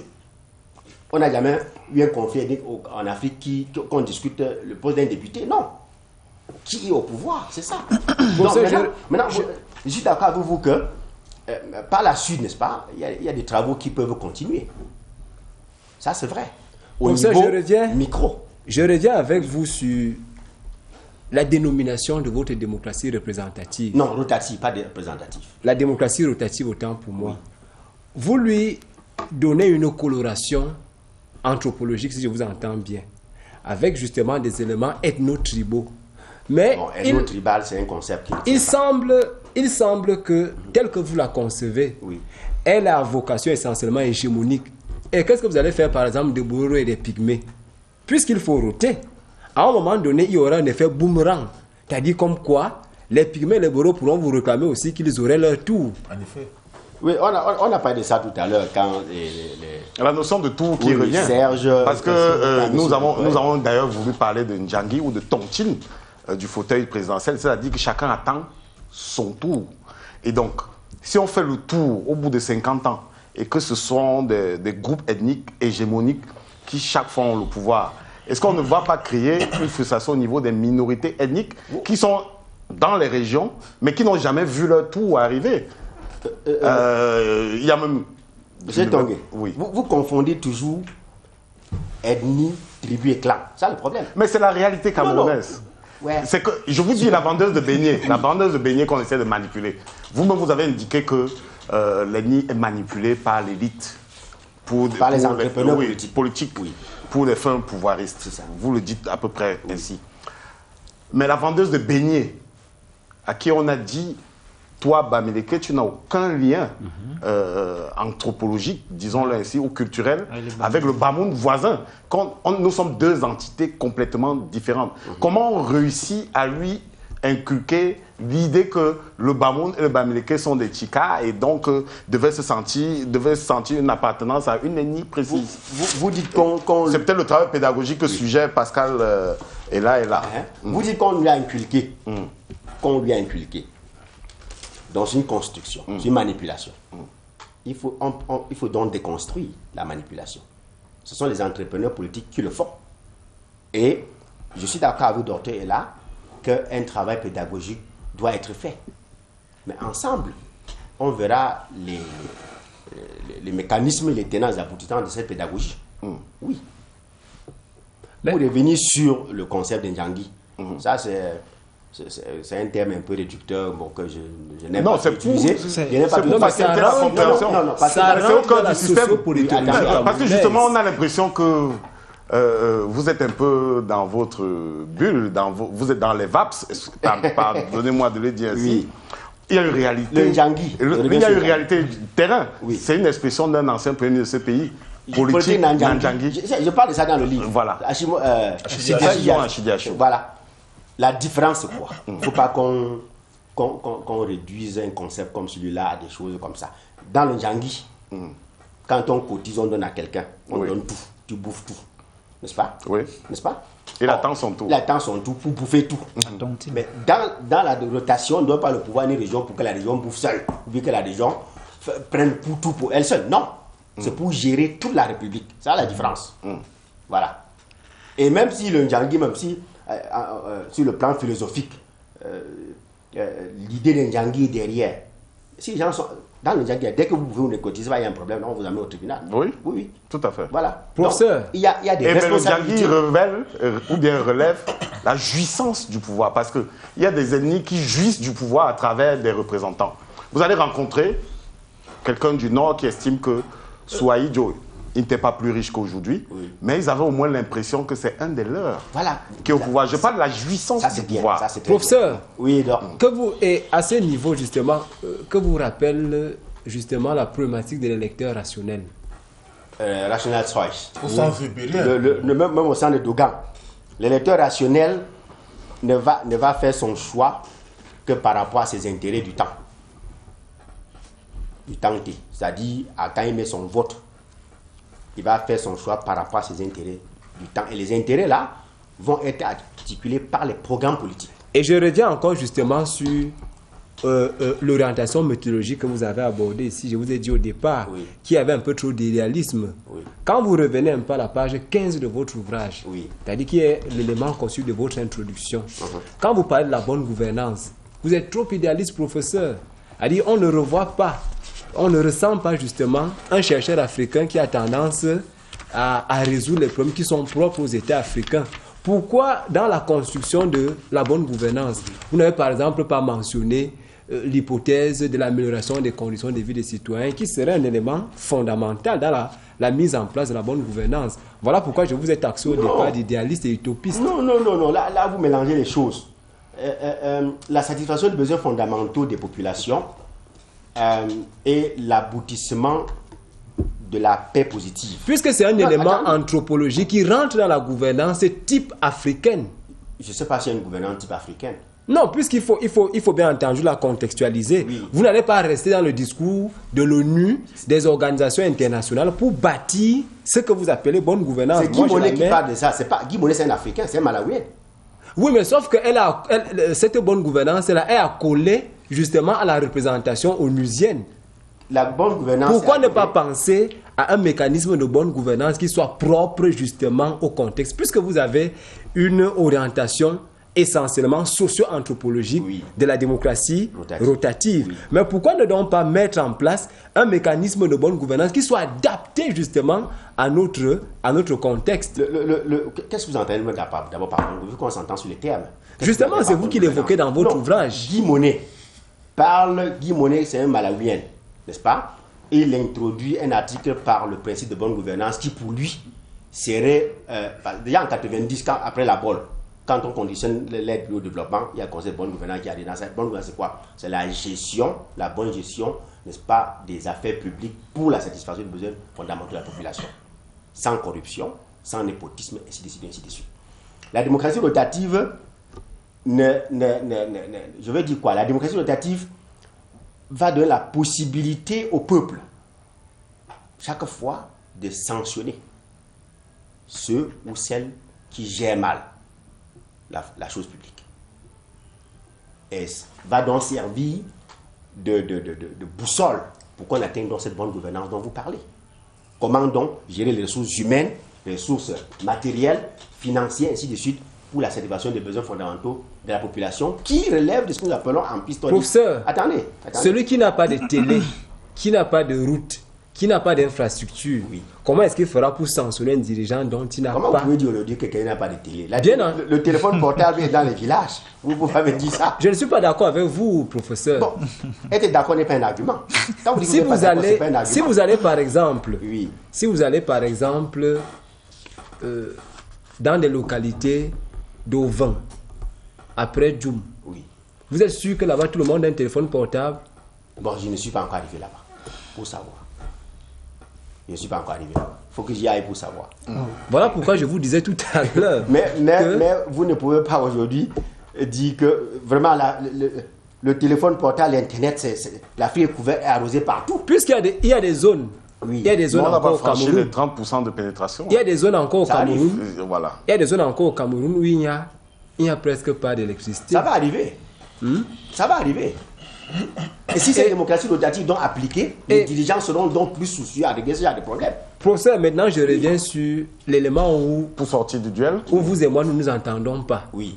C'est justement en prenant en considération les cas rwandais, les cas gabonais, les cas gambiens dont vous évoquez au sein de votre ouvrage. Est-ce que vous ne pensez pas qu'indépendamment de la rotation dont vous mettez en évidence, il serait plus opportun de mettre en place une rotation sur les programmes, sur les projets politiques, qu'une rotation qui a tendance à être ethno-tribale. Parce que lorsqu'on essaie de vous comprendre, il y a une mise en emphase d'une démocratie rotative qui tienne compte davantage des spécificités socio-culturelles, des spécificités socio-anthropologiques, au-delà même de la rotation, à partir des programmes qui sont le socle de la démocratie. Parce que rester dans l'hypothèse de la démocratie rotative dont vous évoquez, il y a un manquement au niveau de son implémentation. Pourquoi est-ce que je le dis? Lorsque vous construisez ce mécanisme de rotation, il ne correspond pas toujours aux enjeux, c'est-à-dire qui s'imposent aux sociétés actuelles. On risquera encore de retomber dans le coup de la fameuse hypothèse de notre tour arrive. C'est peut-être le danger et c'est peut-être le manquement qu'il y a dans la construction de votre démocratie rotative. Donc, le problème, c'est que je pense qu'on utilise certains termes que on n'a pas la même compréhension. Quand vous parlez d'ethno-tribal, c'est un concept qu'il faut évacuer. Et quand vous parlez de la rotation des programmes politiques, c'est pas comment vous voulez que les programmes politiques rotent, puisque dans mon cas, ce sont les partis politiques qui font les programmes politiques, qui font l'offre à la population. Vous dites ici, nous allons pouvoir voir ce qu'on va faire. N'est-ce pas? C'est ça, non? En démocratie, ce sont les partis politiques. On ne peut pas dire donc qu'un programme doit roter, c'est pas possible. Ce que vous dites n'est pas faisable. Les partis politiques vont donc, dans leur chancellerie, construire des programmes à proposer à la population. Maintenant, s'il y a des partis politiques qui pensent qu'ils ont les mêmes programmes, ils vont faire la coalition sur la base de ce qu'ils veulent faire pour améliorer les conditions de vie de la population et seront votés sur cette base et non sur la base d'Abeki. Et lorsque les partis politiques sont déjà porteurs d'identité tribale, ça devient un danger. Oui, mais vous êtes sans ignorer le professeur Gabriel parle des villages électoraux au Cameroun. Tous les partis politiques au Cameroun, que ce soit au Congo, ont des bastions. Ça, c'est aussi une réalité socio-anthropologique. Ça veut donc dire que vous revenez avec moi, qu'il y a justement un travail préalable de pédagogie à faire. C'est-à-dire, il ne faudrait pas travailler sur la conséquence, le devoir justement, le problème à la base. Je ne veux pas que vous me tirez vers la base. Là. Moi, je suis resté au niveau de la macrostructure. Et ça, là, toute la différence. Votre perspective d'analyse est micro. Je ne refuse pas. Mais ça ne veut pas aussi dire que la rationalité au niveau macro n'existe pas. Maintenant, je le dis, je le reviens dessus. Non, mais sauf que la rationalité au niveau macro n'est qu'une conséquence. Non, ce n'est pas une conséquence. Moi, je pense qu'il y a même un proverbe africain qui dit que le poisson pourrit par la tête. N'est-ce pas? Tous les problèmes que nous avons en Afrique, je le dis, je le répète, sont dus à la présidence de la République et non au maire dans un village ou bien à un député dans une ville. Non. Mais pourquoi forcément toujours commencer par... Rodrigue a dit tout à l'heure. Pourquoi toujours forcément commencer par la présidence de la République? C'est un choix que j'ai fait dans mon travail. Vous pouvez maintenant reprendre les mêmes outils théoriques que j'ai développés et vous analyser maintenant au niveau local. Ce sera un plus. Mais sauf qu'il ne faut pas reprendre le choix comme étant quelque chose de global. Et là, on tomberait encore dans le coup des problèmes que nous avons aujourd'hui. Non, on ne sera pas dedans. Moi, je réduis maintenant les conflits au niveau local. Je rentre aux méso-conflits. Au lieu d'avoir les macro-conflits, on a dans les méso-conflits. Et les méso-conflits sont facilement gérables que les conflits qui seront au niveau macro. Pour ce que vous entendez par méso-conflit? Méso-conflit, regardez. Pour qu'on s'entende. Galton a une typologie de conflits en 4. Il y a les micro-conflits, les méso-conflits, les macro et les méga-conflits. Galton, qui a même préfacé ce livre, le Norvégien. Le père fondateur, n'est-ce pas, des Pistorius. Dans son livre que j'ai traduit il y a 10 ans, il a traduit de l'anglais au français, Transcendance en fonction de conflits, introduction au métier des médiateurs. Donc voilà la typologie que lui fait. Et chaque conflit maintenant a trois niveaux de complications. Il y a les conflits simples, structurels et complexes. On retrouve donc chez lui 12 types de conflits. Donc je peux vous donner la littérature sur ça. Merci Pascal et Laila d'être passé ici. Merci pour ce beau duel. Vous nous avez permis de relever le niveau de la discussion. Nous poursuivons avec l'interview. Nous revenons à l'interview, à notre Ndjangi, à notre question sur le Ndjangi du pouvoir ou la tontine du pouvoir. Comment avez-vous, est-ce que la dernière élection présidentielle, vous, professeur, vous a poussé à vous dire, j'imagine qu'à ce moment, vous étiez en train de rédiger ce livre, où vous avez achevé sa rédaction. Est-ce que c'était une raison supplémentaire, vous avez trouvé en l'élection présidentielle une raison supplémentaire de publier cet ouvrage? Je vous ai dit à l'entame de l'émission que je travaille sur cette problématique depuis 2002. À l'époque, je ne savais pas qu'on devait se trouver aujourd'hui en train de discuter de ça. J'ai publié en allemand en 2006, le livre est là, le titre est là. J'ai publié en 2012, on n'avait pas ce problème. C'est vrai qu'à l'époque, entre 2000 et 2006, de manière sporadique, la soi-disant République d'Ambazonie fait les manifestations de la diplomatie dans les chancelleries camerounaises en Afrique du Sud, ainsi de suite. J'en parle même déjà dans mon livre, dans ma thèse de doctorat. Donc, ce n'est pas l'effet des élections présidentielles 2018 qui m'a boosté. J'ai publié en 2017. Oui, c'est pour ça que je demande, est-ce que, en regardant l'élection, vous êtes dit que c'était une raison supplémentaire de débattre de cette question? C'est ce que je demande. Je comprends bien que vous avez commencé la réflexion avant. Les problèmes que nous avons eus après les élections présidentielles qui ont été, selon moi, magistralement gérés par les institutions de la République reposent le même problème. Remet la question sur la table. Oui. Tous les débats que vous avez sur les plateaux de télévision, dans les réseaux sociaux, autour des concepts que je n'aime pas. Tontina, Sardina, vraiment, c'est des concepts qui sont opératoires. Mais c'est la réalité. Vous n'allez pas vivre, vous n'allez pas vivre hors de la réalité. Oui, mais vous êtes un chercheur. En attendant qu'on essaie de systématiser ces concepts-là, je préfère ne pas les utiliser. Ou en attendant, parce que, mais pour déconstruire, il faut au moins les utiliser. Oui. Alors, est-ce que il y a un débat en ce moment? Oui. Il y a une partie de l'opinion qui estime que une ethnie camerounaise, à travers un parti politique, estime que c'est son tour. Bon. Non. Ça, vous avez dit un débat. Bon.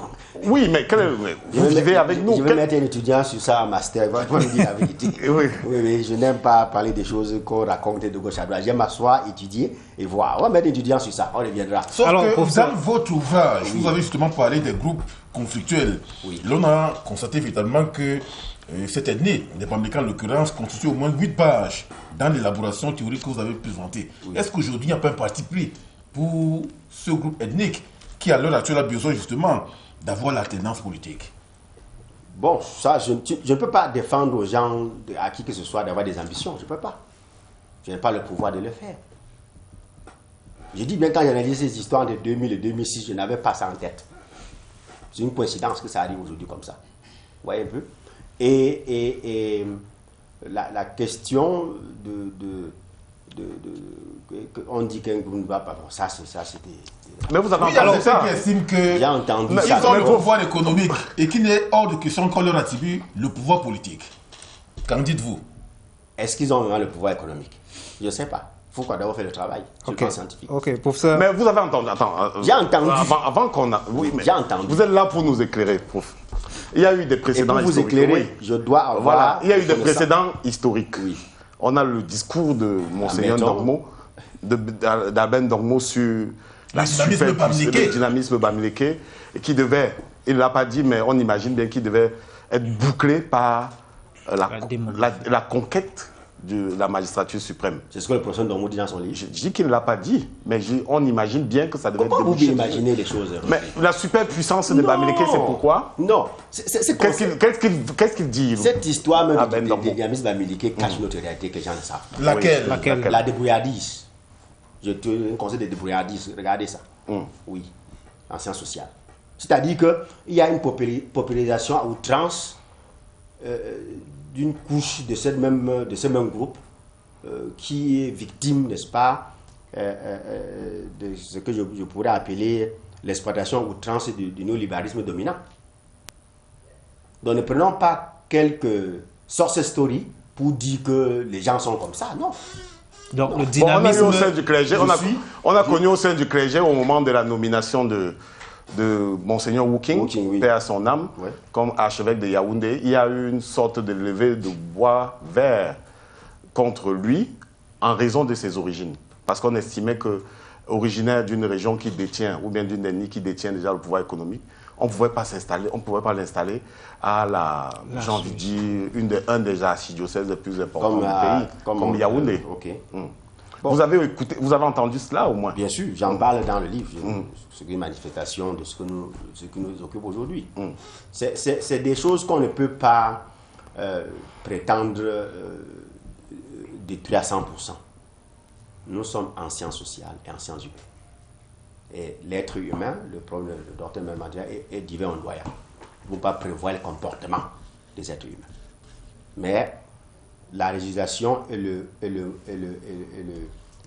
mode de règlement des conflits dans une société peut nous faire ne pas aller à la dérive.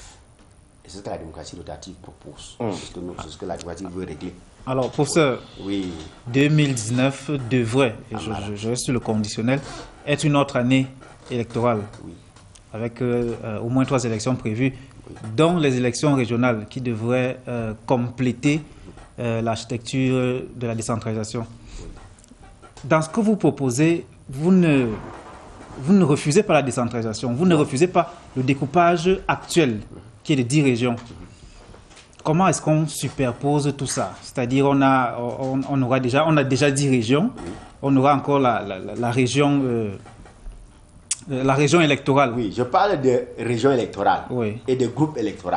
Oui. Vous voyez, ça n'a rien à voir avec les régions administratives. Oui. Voilà. La décentralisation qui est prévue, les élections régionales par exemple, est-ce que ça ne pourrait pas permettre de régler le problème de l'ethnie, étant entendu que ce sont des individus, des locaux qui sont portés à des postes de responsabilité au niveau local, au niveau régional. Si on veut. Oui, chez Ludovic, je l'ai dit tout à l'heure là, que l'articulation de la rotation au niveau local pourra donc se jouer pour les élections régionales. Oui. Donc, en plus de la rotation dans la macrostructure, on aura la rotation dans les unités administratives les plus en bas. Qui serait la décentralisation, voilà. Donc, garder les mêmes régions, les 10 régions du Cameroun, pour besoin de décentralisation, mais au-dessus, maintenant, il y a les grandes régions électorales pour la présidence de la République. Vous suggérez dans votre ouvrage que la démocratie rotative peut régler la question du sécessionnisme au Cameroun. Oui. On a envie de se demander comment. Je viens de dire tout à l'heure, quand on parlait de découpage régional, que dans ce que je propose, les Camerounais d'expression anglophone, de ce qui ont vécu sous mandat britannique, parce que quand on dit anglophone, on se comprend bien. On se comprend bien. Auront donc la possibilité en 4 tours d'avoir le président de la République 2 fois. Ça peut apaiser les inquiétudes. Et donc ça peut décourager toute velléité sécessionniste. Oui. Toute volonté de souverainiste. Le dialogue qui est annoncé, que le président a annoncé, le dialogue que tout le monde accepte, la démocratie rotative sera au menu du dialogue. Oui. C'est l'un des éléments du dialogue. Donc vous pensez que si le président Biya, par des manœuvres politiques, il en a le droit, il n'a pas besoin forcément de modifier la loi, par des manœuvres politiques, créer un boulevard à un président anglophone, même si on n'applique pas la démocratie rotative, ce serait une solution? La solution doit être au-delà pour la calmie au moins. Non, la solution doit être au-delà des inquiétudes. Peut-être pas une solution durable. Je ne parle pas de la calmie. Parce qu'il y a des gens qui meurent au front en ce moment, qui meurent dans le nord-ouest et le sud-ouest. On est dans le champ de la science. Je voudrais qu'on reste dans le champ de la science. Ne nous sortez pas de là. Je m'adresse davantage aux téléspectateurs et ceux qui nous envoient des réactions sur les réseaux sociaux. Alors, est-ce que si par un deal, entre guillemets, le président de la République faisait la passe à quelqu'un originaire du nord-ouest et du sud-ouest, ça pourrait contribuer à calmer les ardeurs? Ça sont les conjectures, vous avez bien dit ici. Donc on ne peut pas aller ici. Mais le problème de fond, portant sur le contentieux historique lié à la résolution du problème anglophone, comment peut-on résoudre complètement ce problème-là, au-delà de la dimension de la démocratie rotative dont vous parlez? Je dis, il faut donner des garanties aux uns et aux autres. La rotation donne les garanties à tout le monde, en termes d'acceptance et de participation. Sauf qu'il y a un problème ethnopolitique qui demeure. Lequel? Le problème lié au contentieux historique, lié à la résistance du problème anglophone. Ça casse des sous-bassements ethnopolitiques qu'il faut également régler. Ludovic a parlé au départ, le 1 que je mets dans la formule 7 plus 1. Je ne peux pas accepter que le 1 là que l'identité du 1 soit ethnique. Non, c'est linguistique. ce serait injuste envers les autres. Envers les qui? Envers les 7 autres. Non, les 7 autres ne seront pas dans l'injustice, puisque c'est les 7 autres qui font problème avec les 1 là. Mais puisque vous considérez que les 7 sont vraiment, vous les considérez comme des ethnies, mais non, je les considère comme des groupes. Comme des groupes ethniques, mais pour le 1, c'est juste c'est un héritage. Oui. Un héritage culturel anglo-saxon, colonial. Oui. Cette répartition est un peu injuste envers les autres, parce qu'au sein, puisque vous le dites dans votre livre, oui, au sein des anglophones, il y a un certain nombre de groupes qui pourraient également faire l'objet de groupes supra-ethniques, comme vous-même vous le dites. Oui, je comprends pas. On a les Bakweri, on a les So, on a les... Les Bakweri sont les Sawa. Ça dit notre identité africaine avant les agressions que nous avons subies par l'impérialisme et la colonisation. Notre identité avant. Mais l'ethnie se transforme, professeur. Oui, je suis d'accord. L'ethnie se transforme. Oui, je suis on d'accord. ne peut plus rester dans les Bakweri d'il y a 2 siècles ne sont plus les mêmes. Les Bamileke il y a 3 siècles n'existaient même pas. Je suis d'accord avec vous qu'il y a des questions de construction. Ce sont des constructions. Oui. Mais il y a donc une réalité ponctuelle qui est que le Bakweri estime qu'en dehors du Ngondo et de 2-3 autres choses, il ne peut pas être assimilé à un Douala. Ça, c'est la réalité sur le terrain de la politique. Vous avez dit ça. Vous savez, en 1996, il y a eu le mouvement Pansawa Movement. Vous avez entendu parler de ça? Non. Vous l'avez révélé dans l'ouvrage. Voilà, vous lisez, il faut chercher ça. Le Pansawa Movement était un mouvement lancé par les élites politiques Bakweri, Douala, Nkampo pour reconstituer tout le la grande communauté Sawa qui va de Manfé jusqu'à Kribi. Mais nous sommes dans le champ de la politique, prof. Au moment de manger ensemble, comme dit le professeur Monon Djana, qui a aussi théorisé un peu la question de la démocratie rotative. Non. J'ai dit un peu. Dans 2 ou 3 phrases d'un article, l'idée sociale chez Paul Biya, il en a fait cas. L'idée sociale chez Paul Biya, il en a fait cas. Ben oui. De la démocratie rotative. Oui. Peut-être sans l'appeler démocratie rotative, mais dans l'idée sociale chez Paul Biya, Hubert Monon-Djana revient dessus. Et je dis donc que au moment de manger ensemble, on a souvent l'impression que Bakweri et Douala ne reconnaissent plus cette identité célébrée au moment de faire du culturel. C'est-à-dire qu'au moment de désigner des hauts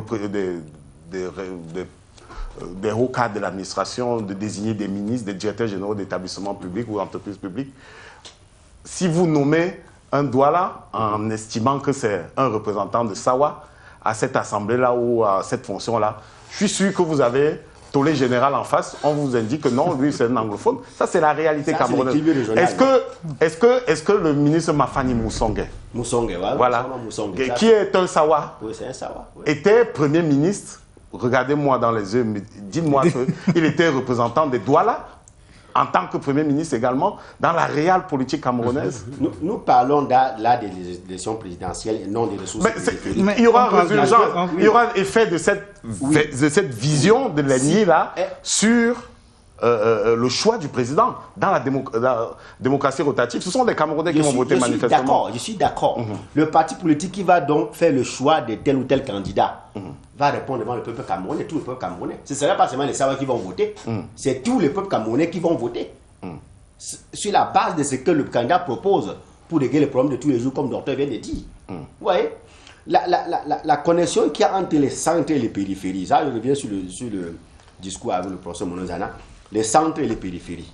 Vous savez qu'au centre, il y a le centre du centre et les périphéries du centre. Comme dans les périphéries aussi, les périphéries de la périphérie. Actuellement, ce que vous décrivez, c'est le lien clientéliste qu'il y a donc entre le centre et les élites périphériques.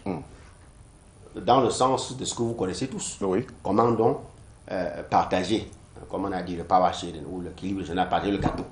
Mais la question que je traite ne traite pas, je le dis, des ressources périphériques, mais des ressources qui est au cœur, qui est la présidence de la République. Ne perdons pas de vue cela. Mais sauf qu'il ne faut pas oublier deux dernières questions avant la synthèse. Même s'il y a des problèmes au plan macro-structurel ou bien macro-sociologique, tel que vous avez parlé, il y a également de nombreux problèmes au plan micro-structurel. Bien sûr. Ces maires, ces députés, ces sénateurs ne sont pas exempts de tout soupçon. Je suis d'accord. Maintenant, la rotation au niveau local réglera le problème. C'est un travail qui doit être fait dessus, monsieur Bikoy, un travail doit être fait dessus. Mettez un étudiant dessus, même au niveau licence. Pour son petit travail. D'accord.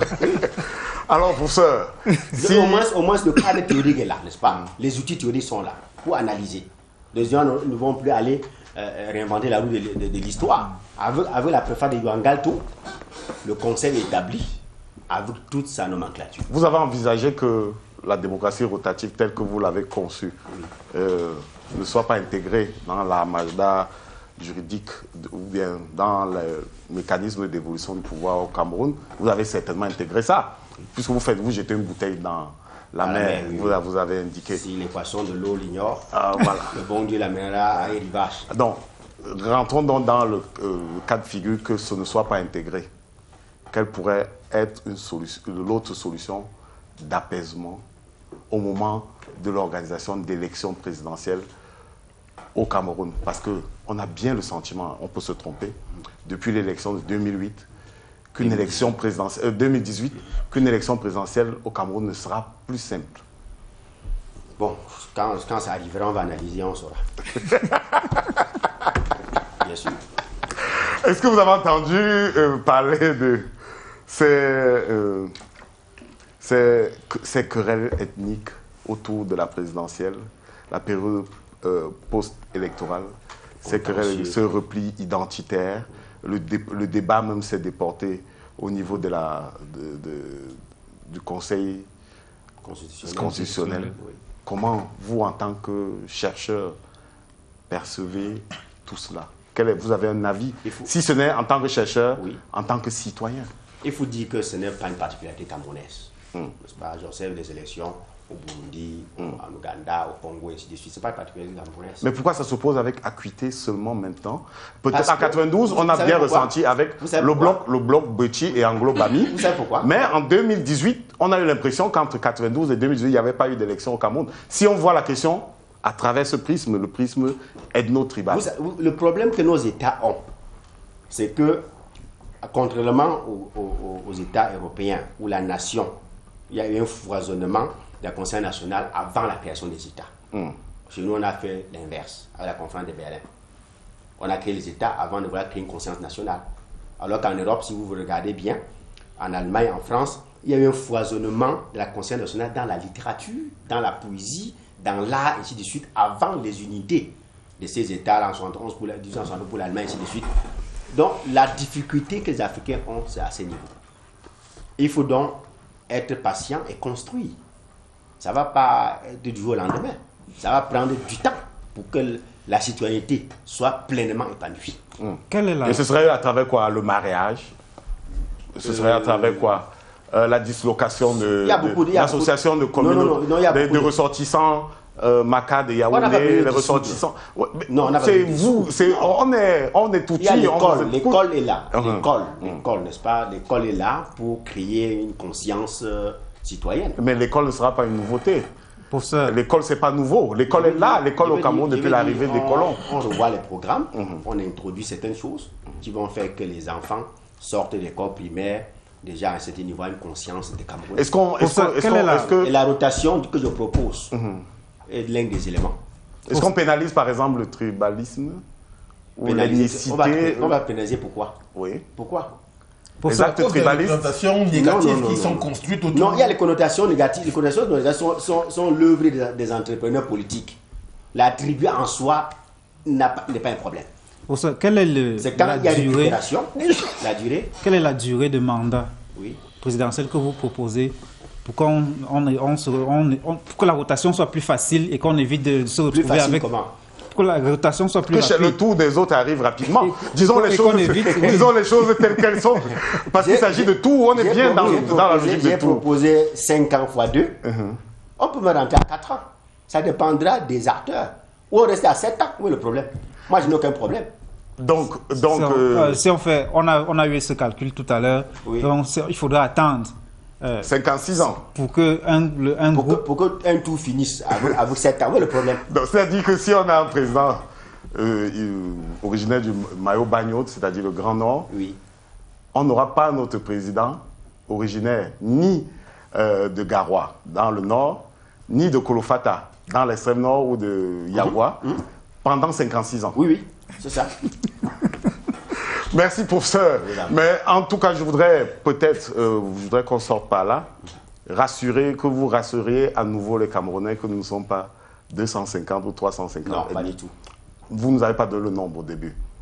Il y a des chercheurs qui estiment que c'est une quarantaine d'ethnies au Cameroun et que le colon, dans la logique de diviser pour mieux régner, j'ai pas de 7 groupes. est passé à 350. Non, c'est 7 groupes. 7 groupes ethniques au Cameroun. 7 plus 1. Le plus 1, on peut le relativiser parce que ça va disparaître. Le 1 là va disparaître. Avec la rotation, Les anglophones vont disparaître. l'anglophonie et la francophonie seront maintenant des, comment je vais dire, des inputs pour notre internationalisation. Pas plus un élément de division. Mais on pourrait pousser plus loin. Puisque nos enfants... On pourrait pousser la synchronisation plus loin et parler de Bantou et des Peuls. Ça fait 2. Oui, et des Soudanais. Ça fait 2 groupes. Bien sûr. On pourrait Cheikh Anta Diop a fait ce travail, l'unicité culturelle de l'Afrique. l'Afrique. Cheikh Anta Diop a fait le travail. Donc en réalité, nous sommes un. Oui. Quand vous prenez le cas du Rwanda, Rodrigue, Nous sommes un. une minute, quand vous prenez le cas du Et les Rwanda, divisions sont les artificielles. Tutsis, les Hutus, ce n'est pas 2 groupes ethniques différents. Non. Parlent la même langue, ont les mêmes, puis habitent dans les mêmes collines, ainsi de suite. C'est des catégories socio-professionnelles, cultivateurs, éleveurs, que le colon a réussi à construire comme des groupes qui ne peuvent jamais s'entendre. C'est deux Des genres, études deux origines linguistiques, vous différentes. dites Et des études linguistiques C'est deux montrent bien origines des différentes. similitudes. Non, ils parlent le Kinyarwanda ou le Kiriburundi, ils parlent la même langue. Les uns sont C'est le mode de production qui soudano-sahéliens, c'est les le mode autres de production Non, qui non, font non, la ça, différence. vous êtes tombé dans le piège de l'énergie coloniale. C'est pas vrai. Parce que on pouvait, les frontières étaient fluides. On pouvait quitter de Tutsi à Hutu et vice-versa au Rwanda, avant l'arrivée des colons. Donc vous perdez votre bétail, vous rentrez au travers de la terre, vous devenez Hutu cultivateur. Vous cultivez, vous vendez le maïs, vous vendez le haricot, vous achetez 2 groupes, vous devenez Tutsi et vice-versa. Voilà. Et je disais que les calculs, les recherches linguistiques trouvent des similitudes entre langues de l'Ouest, langues du Grand Sud, oui, qui montrent bien qu'il y aurait peut-être une origine ou bien une proximité historique entre les 2 peuples et que c'est la guerre du pouvoir, la guerre pour le pouvoir qui parfois sépare. On est bien d'accord. Les entrepreneurs politiques qui on manipulent. On est bien d'accord Oui. pour cela. Ça, c'est vrai. Nous recevons Alain Gisin Kanga pour la synthèse de cette arène.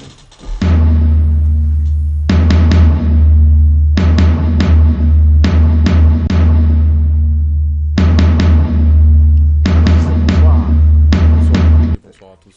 Vous êtes vous-même, je ne vais pas rentrer dans vos origines, mais vous êtes vous-même une représentation de la mosaïque camerounaise de par vos origines. En tout cas, mais on est ce soir ici pour vous écouter dans le cadre de la synthèse. Alors, professeur, bonsoir. Bonsoir. On retient de cet échange que vous n'avez jamais accusé le professeur Ouona de plagiat et vous avez juste critiqué sa méthodologie de travail. En termes de paradigme, vous êtes le tout premier à avoir conçu cette théorie de démocratie rotative. Pour vous, il n'y a pas plus de 200 ethnies au Cameroun. Vous parlez plutôt de 7 groupes ethniques. Le partage de pouvoir permettra de transcender l'ethnicité parce que on votera le programme politique et non en fonction de l'ethnie. Le partage de pouvoir peut régler Non, aussi. la rotation, pas le partage de pouvoir. Effectivement, Ça, c'est différent. la rotation peut également résoudre le problème anglophone puisque dans la rotation, les anglophones auront en 4 tours 2 présidents. 2 chances. 2 chances d'avoir de président. Sur la question de l'identité, un parti qui représente un candidat n'ayant pas les origines de la région concernée sera disqualifié et en cas de conflit, le problème sera réglé par la législation. Vous avez proposé que cette démocratie rotative débute par les Paouans. Un pays qui s'engage dans cette théorie doit léguer une partie de son pouvoir pour qu'en cas de blocage, elle puisse avoir le droit d'ingérence. Dans la rotation peut également satisfaire tout le monde. L'implantation des idées émises dans votre ouvrage doit être faite par les partis politiques choisis de s'intéresser aux élections présidentielles s'explique par le fait que c'est la cause des problèmes en Afrique. On bouffe dans le Ndjangi, mais dans la démocratie du pouvoir, la région la prend pour gérer tout le pays. La démocratie rotative donne la population et peuple de sanctionner les mauvais gestionnaires. Pour vous, ce sont les partis politiques qui vont construire les programmes politiques. Vous pensez de la Vous pensez que la rationalité macroéconomique n'est pas toujours une conséquence. Vous faites d'ailleurs partie de ceux qui pensent que le poisson pourrit par la tête. Et les régions électorales que vous avez abordées dans votre ouvrage n'ont rien à voir avec les régions administratives. En termes d'acceptance et de participation, la rotation donne la chance à tout le monde. Et pour que la citoyenneté soit pleinement épanouie, il va falloir de la patience et vous proposez 5 ans de mandat à la présidence renouvelable une fois. Merci à Gisèle Kanga pour ce tour de la synthèse, cet autre tour. Professeur, réaction à la synthèse? Elle est parfaite. Il y a Elle est fidèle. 10 mois à remplacer au lieu de partager la rotation. La rotation de pouvoir, à chacun son tour. Merci, chers confrères, d'avoir accepté l'invitation. Merci à Pascal et Ella qui est passé par ici pour le duel. Dimanche prochain, ce sera le tour d'un autre invité pour une autre arène. Bonsoir. Ça ne devait pas finir à 30.